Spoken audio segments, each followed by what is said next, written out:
Everyone, welcome to काइटली। So आज के सेशन में हम डिस्कस करने वाले हैं most expected questions for SBI PO interview. So मैं ऑलरेडी क्लियर कर चुकी हूँ कुछ एग्जाम्स आरआरबी के एंड आईबीपीएस के, तो मैं आपको इजीली बता सकती हूँ। और मैंने 2 इंटरव्यूज़ फेस भी किए हैं, तो आपको बता सकती हूँ किस तरह के इंटरव्यूज़ में आपको क्वेश्चंस देखने को मिलते हैं। सो चलिए वहीं डिस्कस करते हैं आज। एंड ये काफ़ी हेल्पफुल सेशन रहने वाला है उन सभी के लिए जिनका पहली बार इंटरव्यू होने वाला है। सो बिल्कुल भी हेजिटेट मत कीजिएगा, पूरी डिटेल्स आपको दूंगी किस तरह के क्वेश्चंस मोस्ट प्रोबेबली आपके सामने आ सकते हैं। सो उसके लिए प्रिपेयर रहिएगा। सो फर्स्ट तो ये है कि वो आपसे क्वेश्चंस पूछ सकते हैं आपके एकेडमिक से एंड ग्रेजुएशन से रिलेटेड, कि वो आपसे पूछ सकते हैं पहले तो कि आपने ग्रेजुएशन में क्या क्या किया है, आपके एकेडमिक्स किससे थी, ठीक है। सो आपको वो बताना होगा। एंड हो सकता है कि वो एकेडमिक्स के क्वेश्चंस आपके सब्जेक्ट से रिलेटेड भी क्वेश्चंस आपसे पूछ लें। वैसे बहुत ज़्यादा चांसेस नहीं होते हैं इसके कि वो आपके एकेडमिक्स से रिलेटेड क्वेश्चंस पूछ लें, बट यस कुछ इंटरव्यूज़ में पूछे भी जाते हैं। सो अगर पूछ भी लेते हैं, अगर आपको नहीं भी आता है तो कोई घबराने की बात नहीं है, क्योंकि उन्हें भी पता है कि इतनी पुरानी चीज़ें हो सकता है कि इंसान भूल चुका हो, तो इसलिए बिल्कुल भी टेंशन लेने की ज़रूरत नहीं है। बस स्माइल के साथ में तुरंत सॉरी बोल के कह दीजिए, sir I am not able to answer this question. So बस आप इतना कह सकते हैं। सो एकेडमिक्स एंड ग्रेजुएशन से रिलेटेड क्वेश्चंस भी आपके सामने आ सकते हैं। सो अगर आते हैं तो उसको, अगर आप आता है तो बता दीजिए, नहीं आता है तो उसको मना करने के लिए भी प्रिपेयर रहिए, ठीक है। देन नेक्स्ट वो क्वेश्चंस आपके पूछ सकते हैं कि आप एसबीआई पीओ के साथ में और कौन कौन से एग्ज़ाम्स आपने दिए हैं और कौन कौन से एग्ज़ाम्स आपके ऑलरेडी क्लियर्ड हैं। और वो आपसे पूछ भी सकते हैं कि अगर आपका और कोई एग्ज़ाम क्लियर हो जाता है तो क्या आप एसबीआई पीओ ज्वाइन करेंगे या नहीं करेंगे। तो मैं आपको यही सजेस्ट करूँगी कि अगर आपसे ये क्वेश्चन पूछा जाता है कि आपसे और कोई एग्ज़ाम दिए हैं या क्लियर किया, तो उसमें बिल्कुल जेन्युइन होकर के बताइए कि हाँ सर हमने एग्ज़ाम दिए हैं, हमने क्लियर भी किए हैं एंड उसके साथ साथ हम एसबीआई पीओ का इंटरव्यू भी दे रहे हैं। और अगर आपसे पूछते हैं कि आप कौन से ज्वाइन करेंगे, तो उस टाइम के लिए आपको यही बोलना है कि हाँ सर अगर हमारा एसबीआई पीओ में हो जाता है देन डेफिनेटली हम एसबीआई पीओ ज्वाइन करेंगे, ठीक है। तो अब पूछ सकते हैं कि आप ये वाली ऑर्गेनाइजेशन क्यों नहीं ज्वाइन करेंगे, तो वो आपको क्वेश्चंस अपने हिसाब से देने हैं, बट जेन्युइन रहिए। अगर पूछते हैं कि आपने क्लियर किया है तो बता दीजिए, क्योंकि मुझसे ये क्वेश्चन अराइज हुआ था मेरे आरआरबी के इंटरव्यू में कि आपने इसके साथ साथ और कौन कौन से एग्ज़ाम क्लियर किए हैं एंड आप और कौन से इंटरव्यू के लिए एलिजिबल हैं। तो मैं आईबीपीएस पीओ के इंटरव्यू के लिए एलिजिबल थी, तो मैंने उन्हें बता दिया था हाँ सर मेरा हो गया है, बट आईबीपीएस पीओ के इंटरव्यू के लिए मैं एलिजिबल हूँ। तो आपको भी वही करना है, बिकॉज जब आप बहुत झूठ बोलते हैं ना तो वो आपके फेस पे आ जाता है। तो इसीलिए बिल्कुल भी वो काम मत कीजिए, उन्हें जेन्युइनली बता दीजिए कि आपने एग्जाम्स अगर क्लियर किए हैं तो, ठीक है।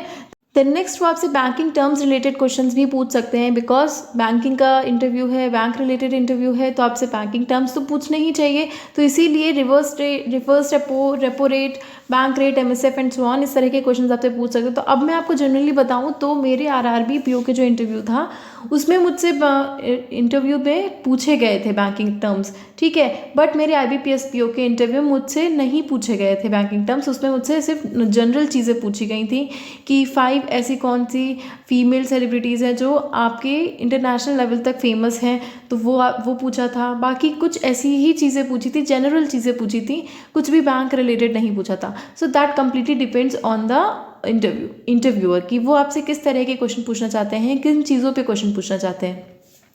तो वही है कि आपको सब चीज़ों के लिए प्रिपेयर रहना चाहिए। अब बैंकिंग आप पढ़ रहे हैं तो बैंकिंग टर्म्स तो आपको आने ही चाहिए, तो वो तो आप सभी को आते ही होंगे क्योंकि आपने बैंकिंग अवेयरनेस भी प्रिपेयर की होगी अगर आपने मेंस की प्रिपरेशन की है तो, ठीक है। तो नॉर्मल से ही बैंकिंग टर्म्स पूछते हैं, बहुत हाई फाई नहीं पूछते, बस यही पूछेंगे रेपो रेट क्या होता है, रिवर्स रेपो रेट क्या होता है, इन जनरल अगर आपसे पूछेंगे।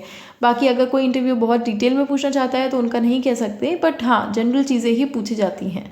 देन नेक्स्ट पूछ सकते हैं आपसे कि आपका टेक क्या है बैंकिंग फंक्शन से रिलेटेड, आजकल जो इतनी सारी चीज़ें चेंजेस आ रहे हैं बैंकिंग में उससे रिलेटेड आपका टेक क्या है, और अगर आप सिलेक्टेड हो जाते हैं तो फिर आपका क्या रहेगा, आप किस तरह से कस्टमर से डील करेंगे। अगर कोई कस्टमर आपको मतलब सिचुएशंस भी दे देंगे कि आपको अगर कोई कस्टमर आपसे रूडली बात कर रहा है तो आप उसके साथ किस तरह बिहेव करेंगे। तो इस तरह के क्वेश्चंस भी अगर आपके सामने आते हैं तो उनके लिए भी प्रिपेयर रहिए, बिकॉज अगर आप बैंकिंग किसी भी फाइनेंशियल इंस्टीट्यूशन में जा रहे हैं, बैंकिंग इंस्टीट्यूशन में जा रहे हैं, तो आपसे पूछ सकते हैं कि वहाँ आप किस तरह से कोप अप करेंगे चीज़ों के साथ में अगर आपके सामने ऐसी कोई सिचुएशन आती है तो, ठीक है। तो इन चीज़ों का भी आपको ध्यान रखना है, बिल्कुल भी टेंशन नहीं लेनी है। बस आपको अच्छे से कोई भी क्वेश्चन आता है तो उसे जेन्युइन वे में बताइए, कोई भी बनावटी मत रखिए चीज़ें, ठीक है, तो इन तरह के क्वेश्चंस के लिए भी प्रिपेयर रहिए। द नेक्स्ट चीज़ है कि अगर आपने प्री क्लियर किया है, मेंस क्लियर किया है, आपकी नॉलेज ऑलरेडी चेक हो चुकी है, आपकी जितनी भी रिटन नॉलेज है और जितनी भी पढ़ाई से रिलेटेड नॉलेज है वो ऑलरेडी चेक कर चुके हैं।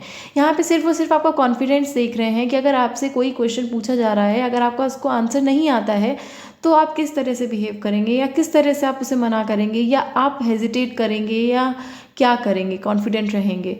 तो एक तरह से उससे ही रिलेट करते हैं कि आपके सामने कोई ऐसी सिचुएशन आ जाती है जो कि आपके लिए डिफ़िकल्ट है, आपको फेस करना, किस तरह से फेस करेंगे उसको। या तो आप उसे स्माइल के साथ में फेस कर ले जाएंगे या आप बहुत ज़्यादा हेजिटेट कर जाएंगे, नर्वस हो जाएंगे या इस तरह से बिहेव करेंगे। ठीक है, तो उसका ध्यान दीजिए। बस इसी तरह के क्वेश्चंस के लिए प्रिपेयर रहिए। मोस्ट प्रोबेबली इससे ज़्यादा तो नहीं आएगा, नॉर्मल चीज़ें ही पूछ सकते हैं आपसे। बाकी करंट अफेयर से रिलेटेड भी क्वेश्चंस आते हैं बट जो बहुत ज़्यादा न्यूज़ में होते हैं, जैसे कि इस टाइम पे G20 बहुत ज़्यादा न्यूज़ में है, तो उससे रिलेटेड भी आपको क्वेश्चंस देखने को मिल सकते हैं। ठीक है, सो यही था। आप सभी को ऑल द बेस्ट। अच्छे से अपना इंटरव्यू दीजिएगा बिना किसी टेंशन के साथ में, बिना किसी हेजिटेशन के साथ में, बिना किसी नर्वसनेस के साथ में। मैंने ऑलरेडी आपसे कह रखा है कि आपको ऑलरेडी नॉलेज चेक हो चुका है, सो बिल्कुल भी टेंशन लेने की ज़रूरत नहीं है। अच्छे से एग्ज़ाम दीजिए, इंटरव्यू दीजिए और उसे क्लियर कीजिए। सो अगर ये सेशन अच्छा लगा है then do like it, share it with your friends and don't forget to subscribe the channel and hit the bell icon and comment section में अपने रिव्यू शेयर कीजिए। एंड साथ ही साथ कोई भी क्वेश्चन होता है आपको तो वो भी आप पूछ सकते हैं मुझसे कमेंट सेक्शन में। Thank you so much.